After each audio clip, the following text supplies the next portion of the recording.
Good afternoon. My name is Justin Fitzpatrick. I am the Membership and Communications Coordinator for United Partners for Human Services, and we are happy to see all of your smiling faces here again today for one of our amazing workshops. We are privileged and honored to have Ashley Scott, the CEO and founder of Creative Mind Solutions, and we are absolutely excited to have her expertise on the do's and don'ts of grant management with a lot of funding going on, a lot of funding coming out. We know grant management is one of the key areas that nonprofit and human service organizations have to be equipped in and have the tools and resources necessary to make sure that they are doing everything in a equitable and correct manner when it comes to doing funds and having their funds in the right order, as well as making submissions and reports. And we are just honored to have Ashley Scott here. So I don't want to belabor the point anymore.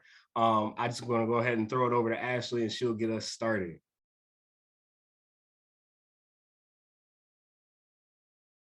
Ashley, you are muted. Good afternoon, everyone. I'm Ashley Scott, the CEO and founder of Creative Mind Solutions, Inc. I am so glad to be here and so super honored to support all of you in your journey, whether it's you are seeking funding or whether you already got this load of funding and you're just trying to shift and figure out how to create systems and internal controls so that you're able to operate your programs efficiently. I want to start today we're just going over a quick overview of what is grants management, the importance of grants management, the types of grants that are available, as well as the grant writing process, a little bit of do's, a little bit of don'ts. And then, of course, you are more than happy to send a message to Justin. I know sometimes these areas may be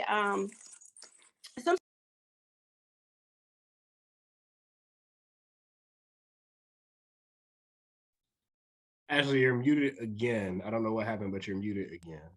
Okay. So you're able to send a private message to Justin and he will read the question and I'll be able to answer the question to you as well. So Justin, if we can go ahead and go to slide 3, that would be awesome. Okay, so if we're looking at the overall essence of grants management isn't something that just starts once you get the funding. Grant management process itself starts way long before you even get the funding. But in that purposes, in the essence of what we're speaking about today, it encompasses the processes and administrative work that happens throughout the grant life cycle. And so as we proceed to the next slide, we'll go through like the overall phases, and then I'm going to actually show you the separate parts and responsibilities for the grantee and the grantor.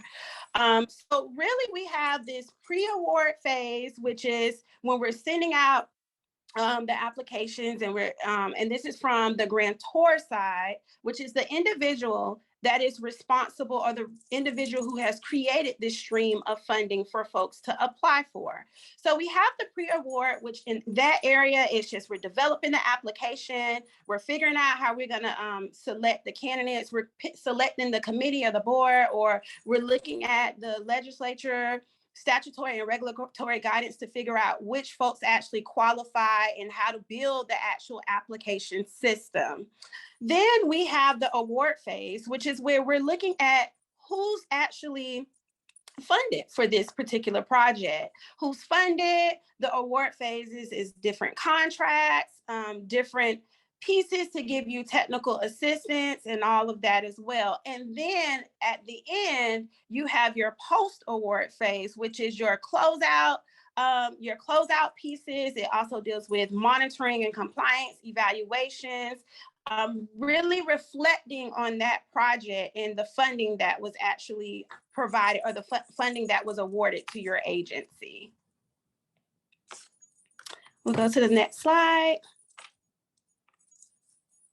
So what is grant management? Overall, it's developing and setting up the grant proposal in itself. Then we're reviewing the applications. We're selecting the worthy recipients or the folks that actually met the requirements. Sometimes there's different tiered systems.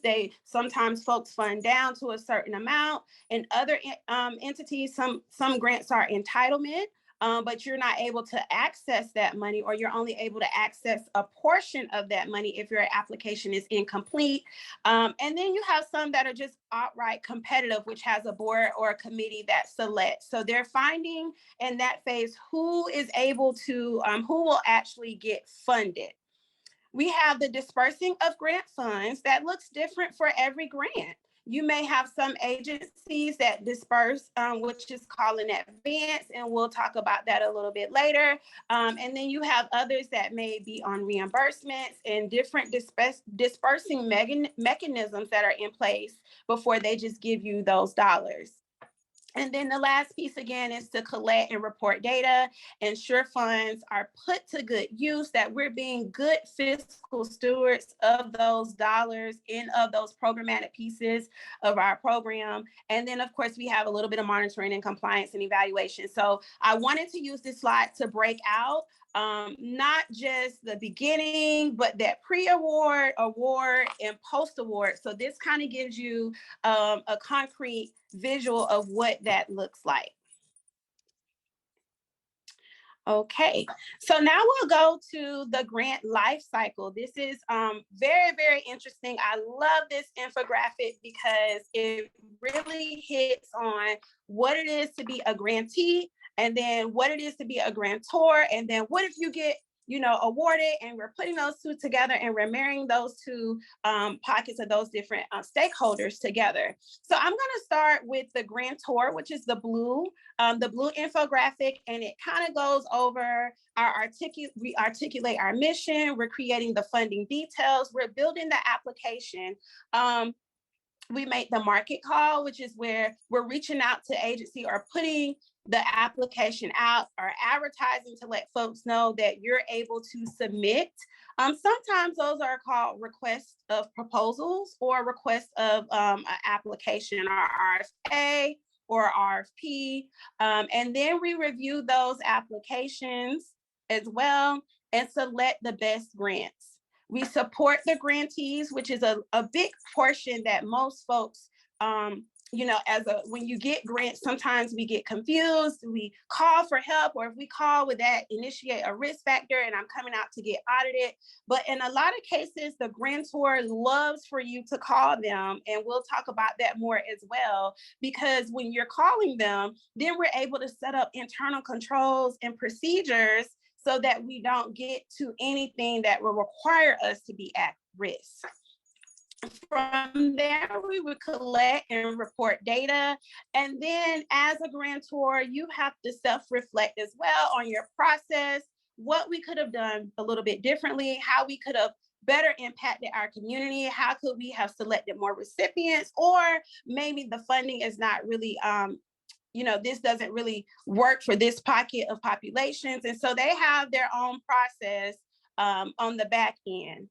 As a grantee, you go with, we're articulating our idea. What is the idea that we actually have? Then we research the funding, which some of you are in that phase, researching funding. Where can I get funding? Where can I fund this innovative idea? And then we're developing a proposal. From there, we submit our applications to the agency, and then we negotiate and plan and figure out what are we gonna do? How are we gonna implement it? If we're awarded or funded, because that's the stage where you actually are awarded the proposal, or if not, you know what you did a little bit different and could do differently moving forward. We also look at how do we manage the award and actually launch the project. We report, and then we do our closeout project as well. It's been interesting being a grantor, someone that's been able to create, looking at the statutory regulatory guidance, looking at legislature. How do we create a whole application to support the state or support this initiative that was brought out or brought to life during legislature session? And then being progressing and being a grantee, it's interesting being on that side of the table too, because then you're able to understand, okay, if they're monitoring, why are they monitoring? Why is there even a grant management process? Why is this important? And so again, it all goes back to making sure we're being good fiscal stewards with the dollars that we're provided. Okay, so now I want to spend some time and talk about the different types of grants. This is important as we phase into grants management, because if you don't know what type of grant that you have, it's going to be very difficult to create your documentation pieces and also actually be able to implement the grant. So we have our competitive grants, which is your scale, or they're on different scales, and you figure it out, or those grantors figure out how they're going to fund from that perspective. We have those continuation grants, which are sometimes those grants that are over 5 years. It may be a competitive process up front, or maybe you were able to meet a certain requirement as well, and so it's just a continuation of a project.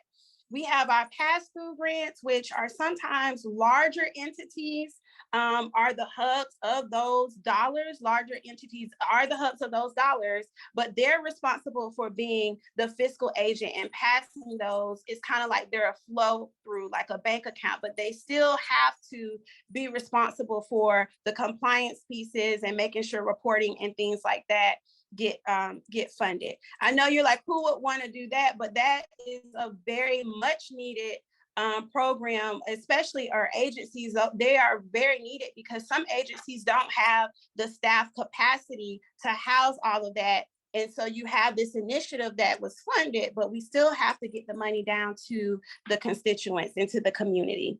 And then we have our formula grants, which are also considered block grants as well.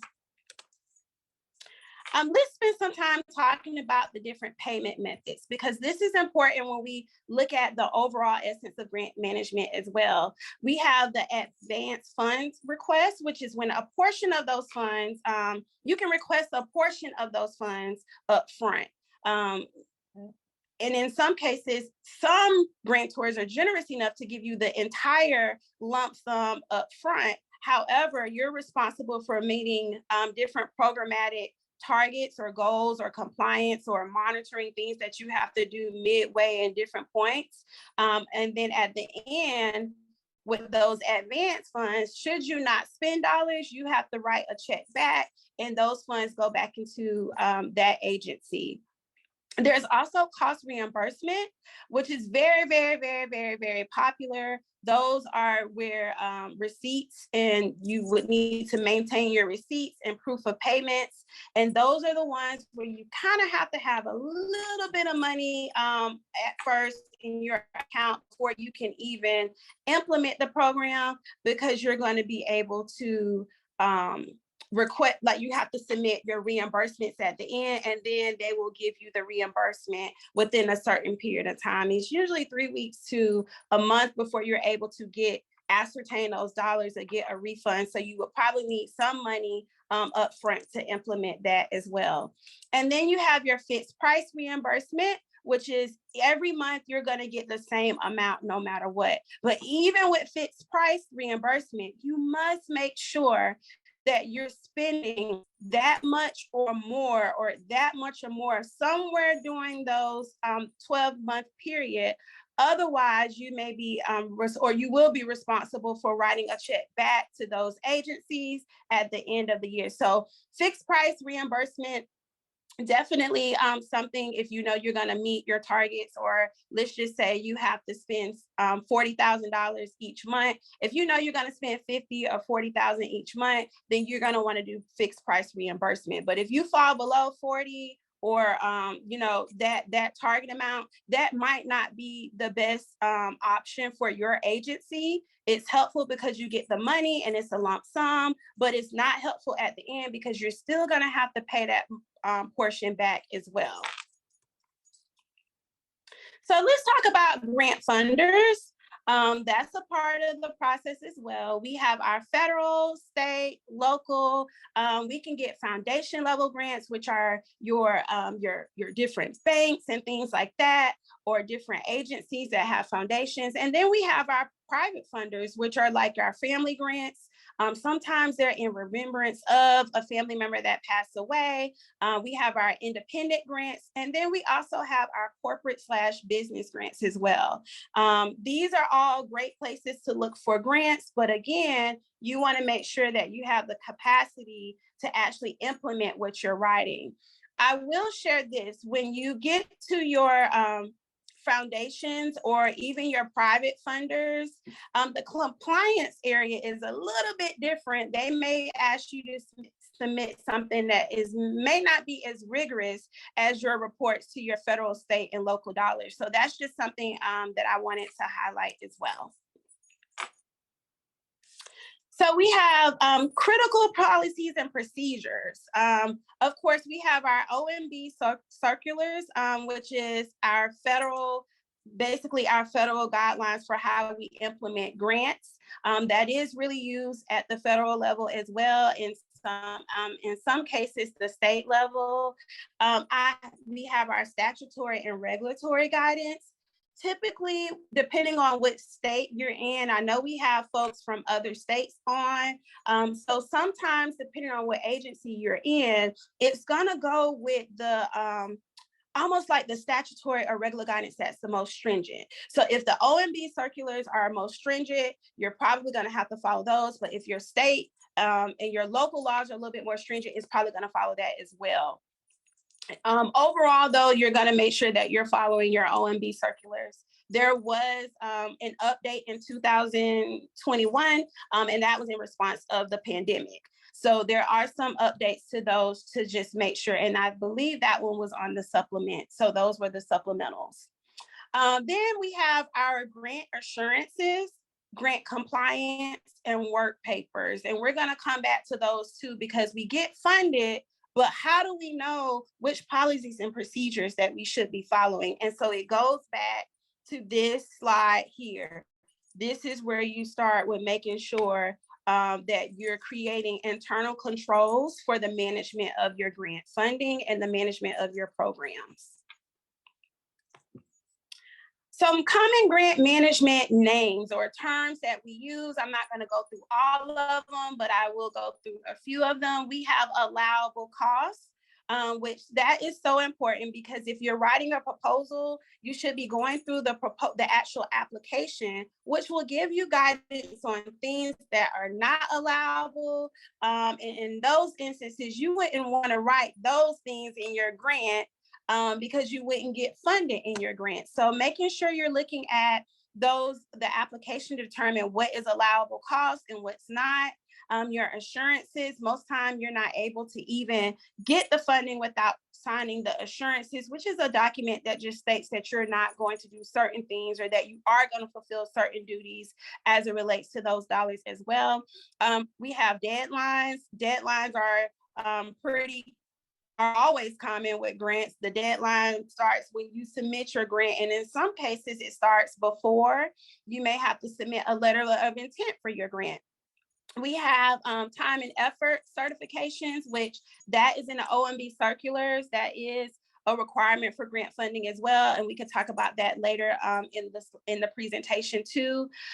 We have indirect costs, which some programs that are funded through the federal and state level, there are indirect costs, which is money that comes back to the program, and those are unrestricted dollars, but it's only a small portion, and it's contingent upon your indirect cost rate.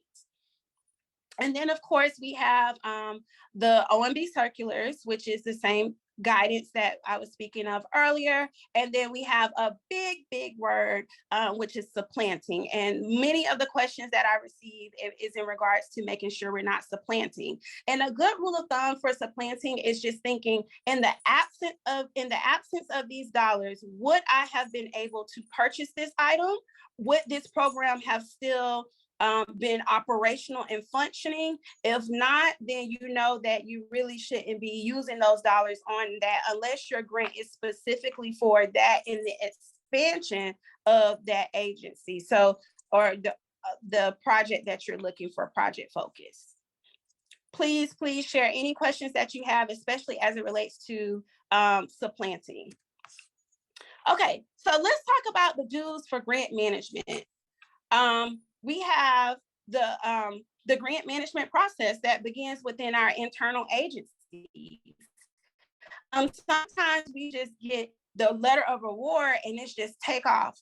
No, we should be meeting with our leadership, our executive director, our finance director and accounting, our fundraising department, especially the human resource person, our program office, the person that is responsible for implementing the project, and also the person that's responsible for evaluating and the quality of improvement. Now, in some cases, you may just have all of 3 people doing all of these things, or all of 2, or all of 1. But that should let you know if you're expanding and you're taking on grants, you can't really implement without having a team of folks that are able to help.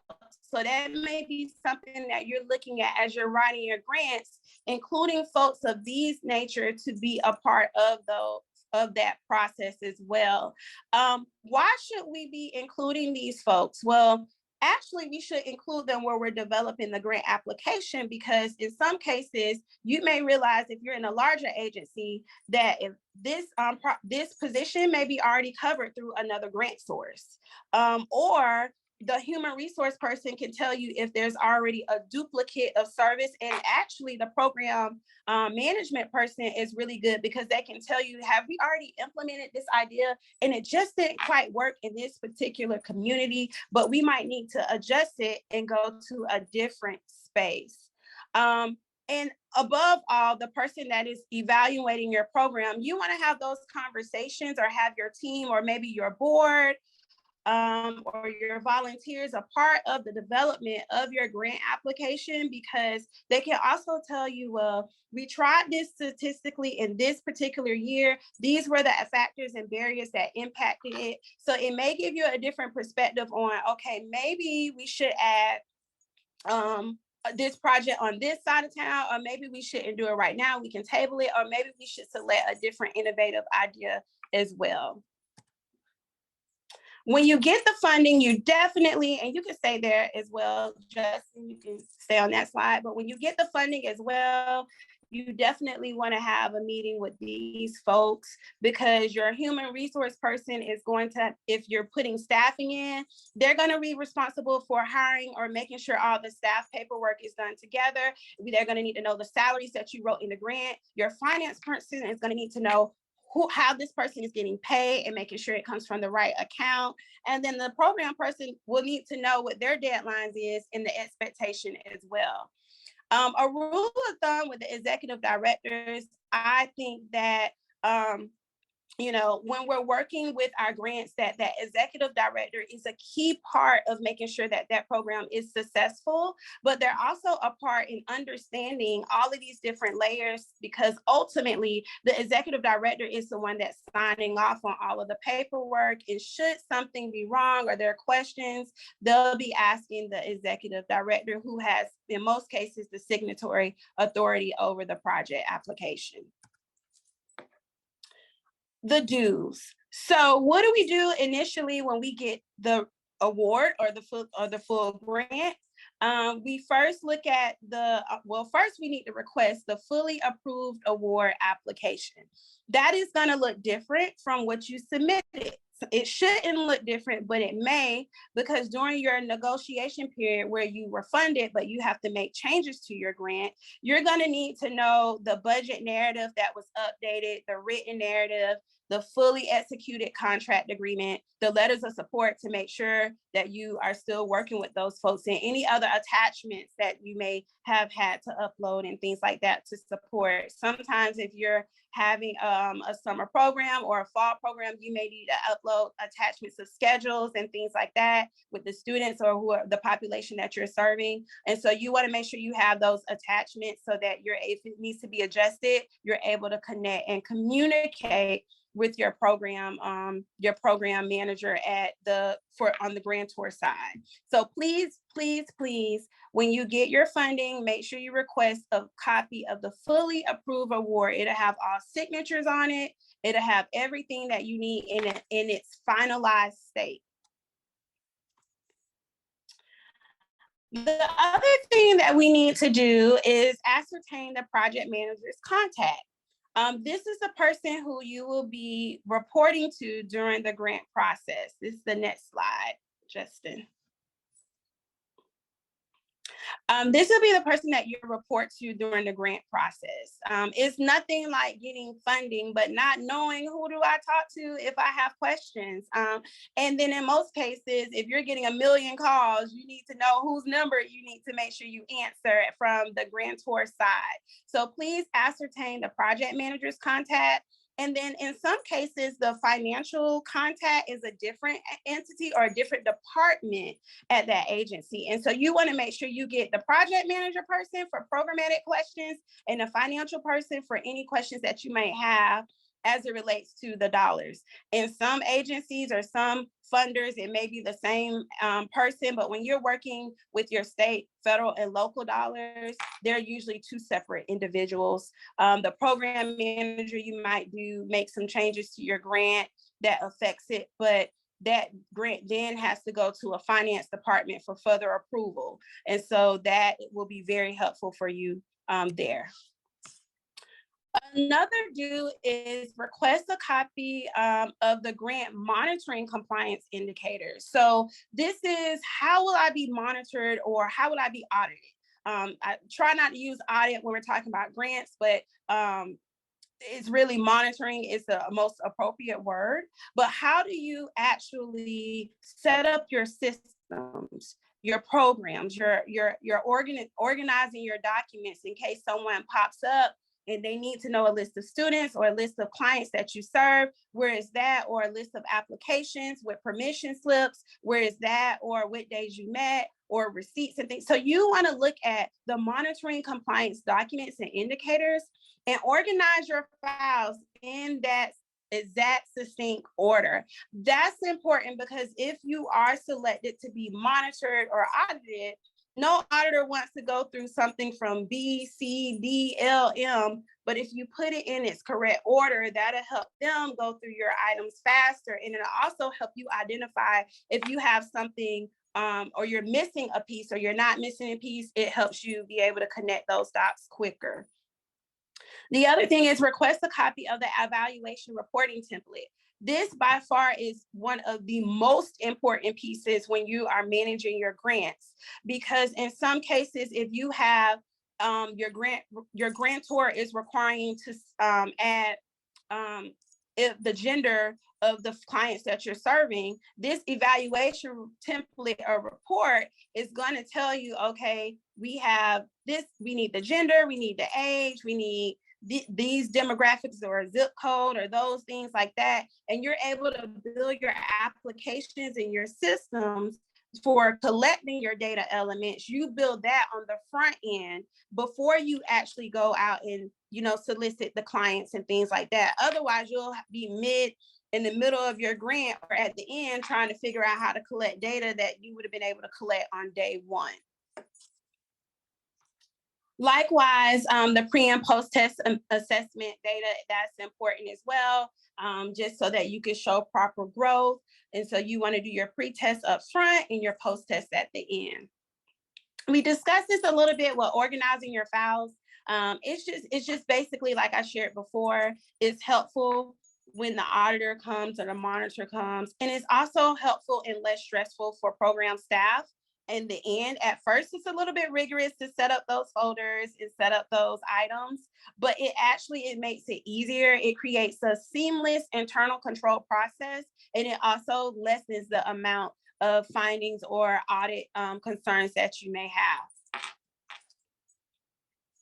All right, so the dues. How are we tracking our finances? We were given this, what may seem like a bottomless, endless bucket barrel of money to do this innovative idea. But what do we actually do when we get this money? Do we Do we just spend from it out of the same account, or do we create different systems in place to make sure that we are correctly allocating those dollars where it needs to be? So you may, if you're a smaller agency, you may have an Excel spreadsheet, which is okay. But if you're going to be writing grants long term, and this is something that's long term, you're going to want to invest in an accounting system, which is QuickBooks or Terms and things like that.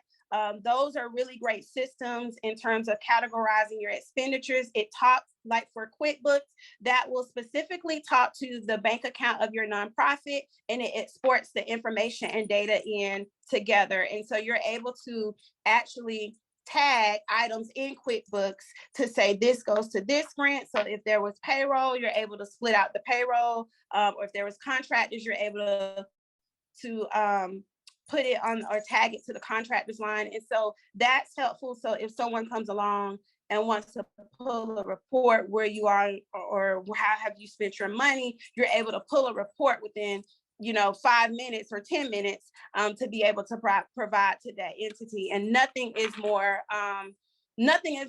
feels more better than being able to pull a report from your QuickBooks and it goes straight to an agency, and you don't have to spend time trying to correct it and whatnot. You also may want to invest in, if you have staffing, you may need a bookkeeper, so to speak, or a bookkeeper that processes payroll for you. That's important because if you're not 1099 in staff, then you may have to pay specific taxes. For nonprofits, you may not have to do that as much onto the back end, but there are things that you may have to do and pay up front or at the end of every payroll. And you want to make sure you consult with someone that is with a payroll staffing company. And also it adds a checks and balance system. So that is for smaller agencies that do not have bookkeepers or financial or CFOs that are able to process those dollars from that end. Likewise, you may have someone else that manages your QuickBooks systems, because you may not be able to tag those things, or with Terms, you may need to have a different agency do that because you're a smaller agency. But definitely, when you get those dollars, you want to make sure you have someone in place where you don't have yourself being the executive director as well as the accountant all at the same time. You want to have a separate person that's independent, and maybe independent, especially of your treasurer, that's able to, your treasurer of your nonprofit is going to be able to sign off on things and that, so to speak. But you may also have another agency that processes the payroll for you on that end. Another deal is just making sure that we reconcile our budget on a regular basis. What that looks like is, we said that we were going to spend our money on this. So we're just going to go in the system and just check and make sure that we're spending it, and just like we said we were going to spend it in that grant proposal. And that's very important as well. Another do is simply do what you say you're going to do. When you are provided these dollars and you're given these funds, making sure that we do what we say we're going to do. So if we said that we were going to buy or we were going to pay for staffing, then we use those dollars to pay for staff, not, oh, I'm just going to take it and move it to supplies, because some grants may not allow you to just transfer money out without having to submit an amendment, and that has to be approved by the grantor office.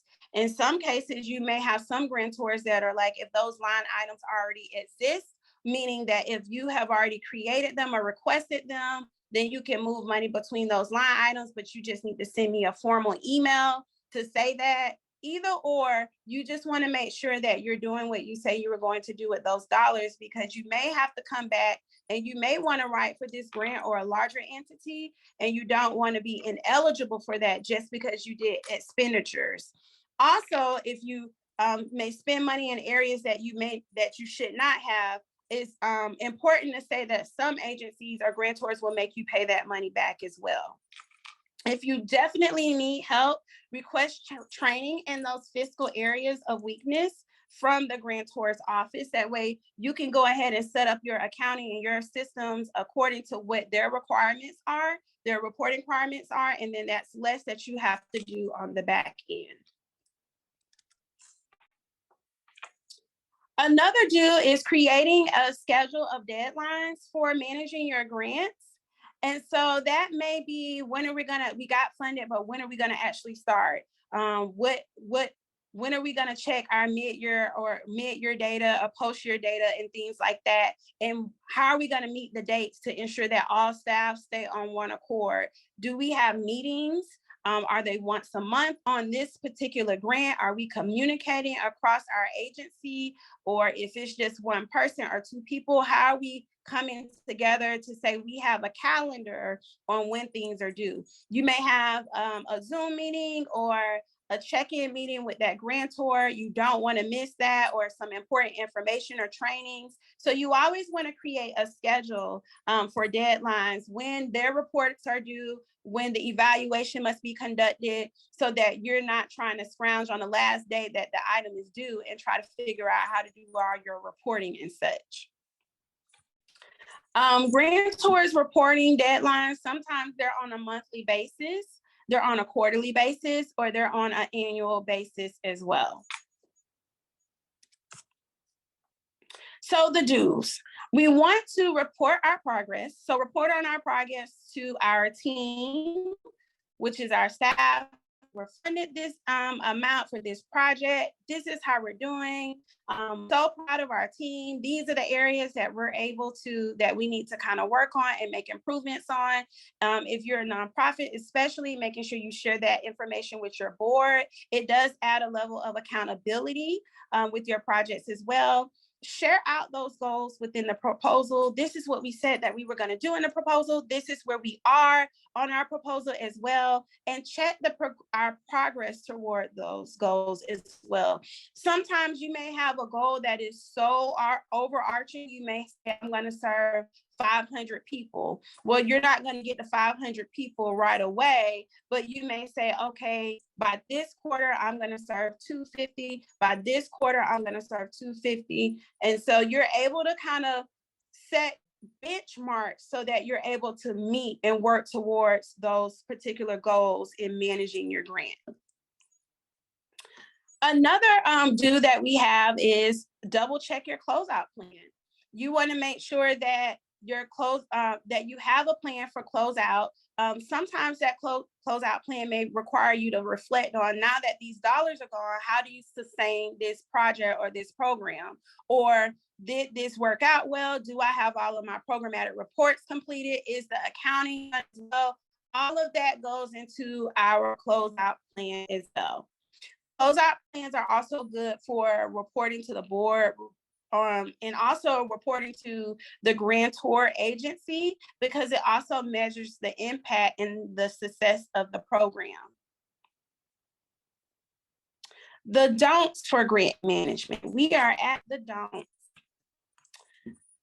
We want to make sure that we have a management software as it relates to, like we talked about, QuickBooks and things like that. Sometimes we have a plethora of grants. Some agencies, I've worked with agencies that have up to 60 grants in one agency. And so at some point you may need a management software to put all of as you get the grants in, all of it, the grant is uploaded to that management software, but also reporting dates and things like that. So you're able to get reminders and messages on when things are due as well. Sometimes we work in silos.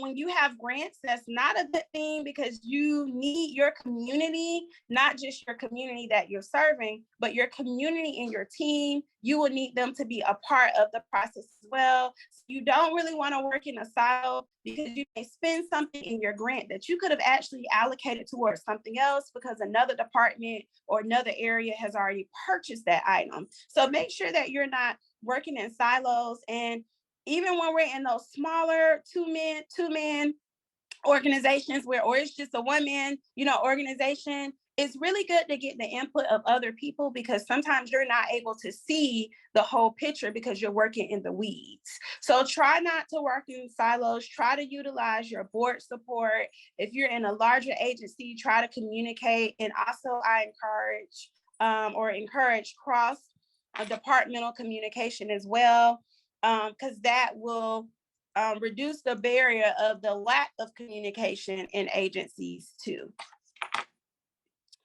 Another is just don't misuse the grant funds. We want to make sure that, again, we're being a good fiscal steward with these dollars. If we are not being a good steward with these dollars, they're not going to be able to, no one is going to want to fund you again. So make sure that you're using the funds how you say you were going to use them, and don't use them for other things that are not in that application as allowable expenditures.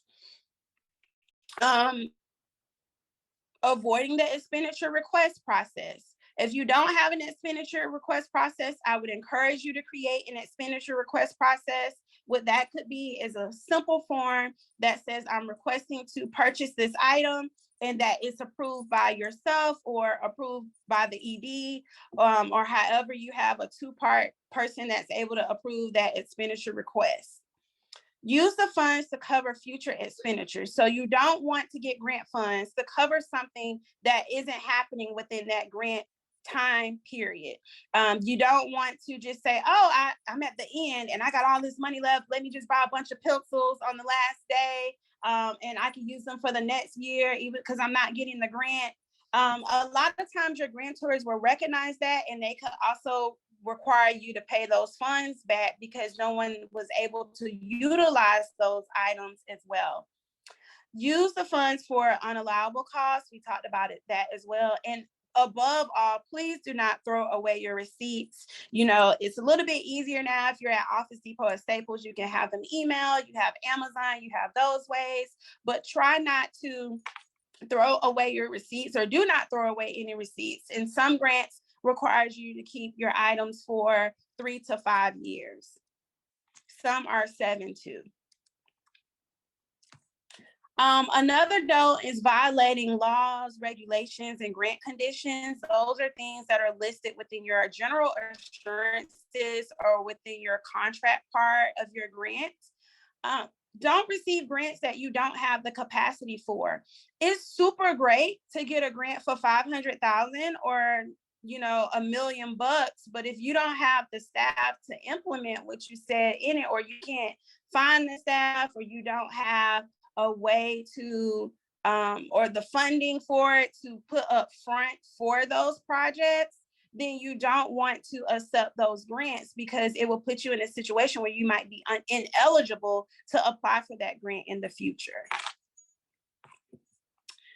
Of course, when we talk about communication, we can't forget the sign-in sheet and agendas, meeting minutes, even sign-in sheets for when you're meeting with your clients. That's important as well. Any attestations or reports, don't forget to collect that information before the grant ends, because it's super hard to reach back out 3 days later to clients that may just be clients that are coming for that day or for that moment. It's really hard to reach back out to them once they're already gone. Don't forget to complete the procurement bidding process. So in some cases, you may need a particular service, and that service may require you to get 3 quotes, or it may require you to have an actual bidding process. You don't want to forget to do that, because that can affect the payment of that individual. And then you may have to redo the whole process over, and you've already started collecting services, and it may not be able to be funded by the grant. So make sure, check with your grantor to make sure that you don't have anything that needs to be bidded or any procurement issues ahead of time. So as soon as you get those dollars, you're able to go ahead and do that process. Another don't forget to conduct inventory. A lot of times we buy equipment, capitalized equipment, non-capitalized equipment, furniture, fixtures, those things can be covered by certain grants. And so you want to make sure you have them tagged properly, that you have an inventory form, that the form includes the dates acquired, how much the items cost, and all of that as well. Inventory is really big. Sometimes at the end of grants, once they have sunset or once they have ended, you may have to return those items to that grantor, or you may have to advertise it to other nonprofits to make sure no one wants it, or you may have to request approval to actually keep those items as well. So making sure that you don't forget that as well.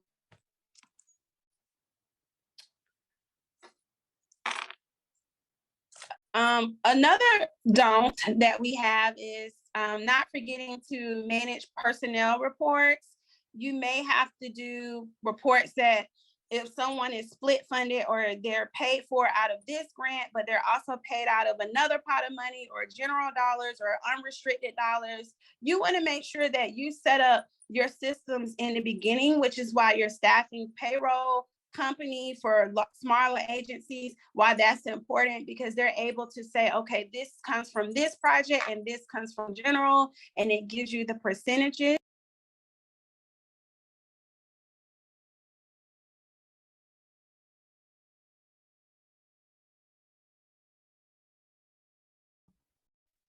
It seems like we may have lost your time. We your lost time and effort logs, making sure that. Oh, it's okay. We're still on the same slide. Okay, perfect. I just want to make sure. So we Thank you. So then we have our time and effort logs where we actually write, during this time, 100% of my time and effort was allocated toward this grant project. So those are just basically attestations that require folks to just say, this is what I said I was going to do with the grant as well. And that's the same thing as semi-annual certifications. Don't forget your internal controls, your policies and procedures, and your desktop procedures. Your policies and procedures are your overall, this is what we do. Your desktop procedures may be like, this is my almost like, this is how I complete this task. This is a desktop procedure. If someone wasn't here, this is how we would conduct the business, and this is how it feeds into our making sure that we're following our overall policy and procedure as well. Other don'ts that are just as important is don't forget to submit your reports, but try not to submit those reports late. You don't want to get in the habit of submitting them late or incomplete. Those items can put you in a situation where you're at risk for your funding being reduced, or your risk at being audited or considered an at-risk program as a whole, or fail to achieve the grant objectives or falsify documentation. If you didn't meet the grant objectives, you didn't meet the grant objectives. Put that in there, but this is how we would do if we needed additional funding or more money with those dollars and with those additional funding. This is how we could have met our grant objectives. Or even with the pandemic and grants being available, it was very difficult for organizations to meet compliance because we weren't meeting face to face like we were. And so those are things that those grantors use to actually see if they need to increase dollars in certain categories to support those agencies. Lastly, don't wait until the deadline to complete your report. Try to get it in as soon as possible, as early as possible before the deadline, just so in case that system doesn't shut out or close, you're not having to ask for grace, especially if you've had to ask for grace before.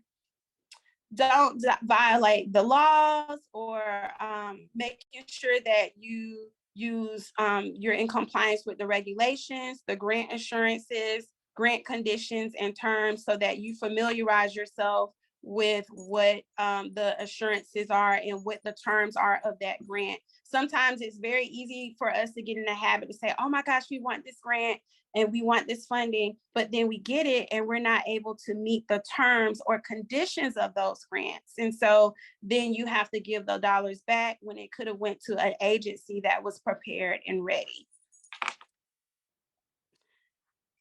That's all that. So this concludes our do's and don'ts of grants management. If you have any questions, we can answer those questions at this time. I want to thank you all so much for joining me today, and I look forward to connecting in other workshops.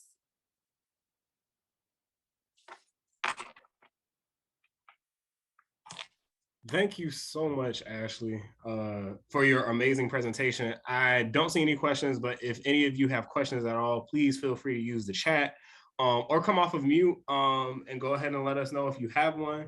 And we'll stay on for a couple more minutes. But thank you again, Ashley, for your time and efforts to sharing this with our membership. I know a lot of people here today got a lot of wealth of information.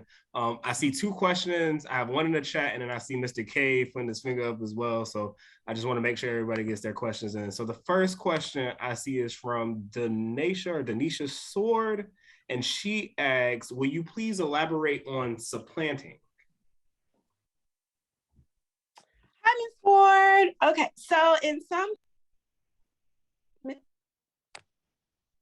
Hi, Ms. Ford. Okay, so in some cases, what supplanting is it in essence, in the absence of these dollars, would you have funded this project?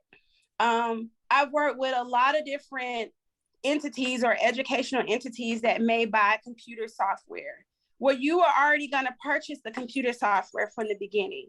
So then you would not then use grant funds to say, I'm going to pay for this computer software, because you were already going to use that computer software, or it was already a requirement from your program from the beginning.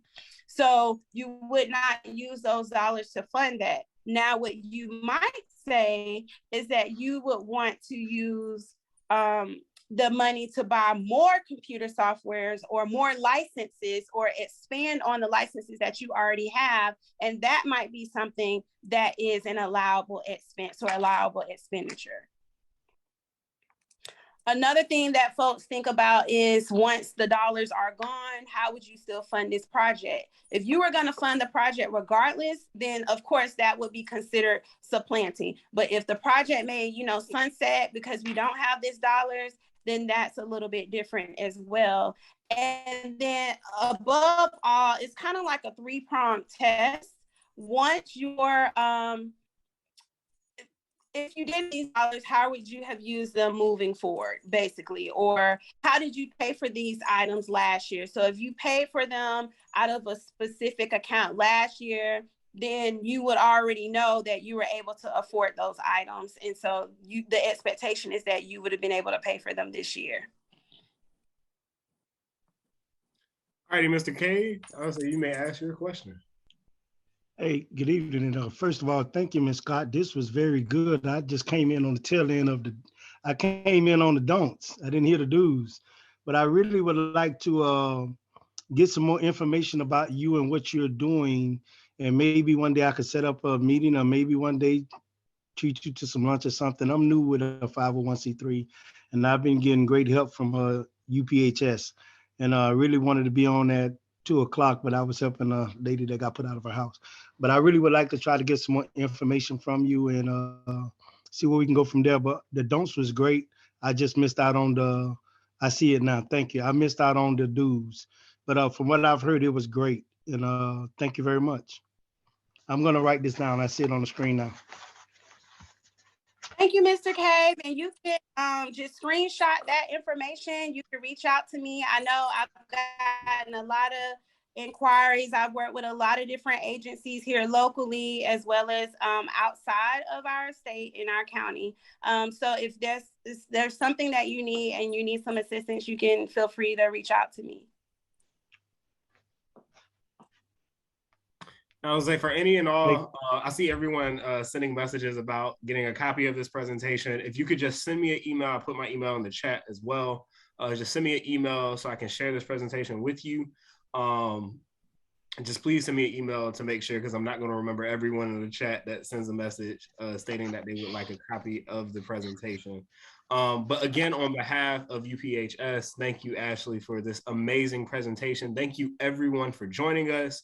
We will have another workshop on Thursday, this upcoming Thursday. So please join us for that one again as well. And we hope you have a great rest of your day and stay dry.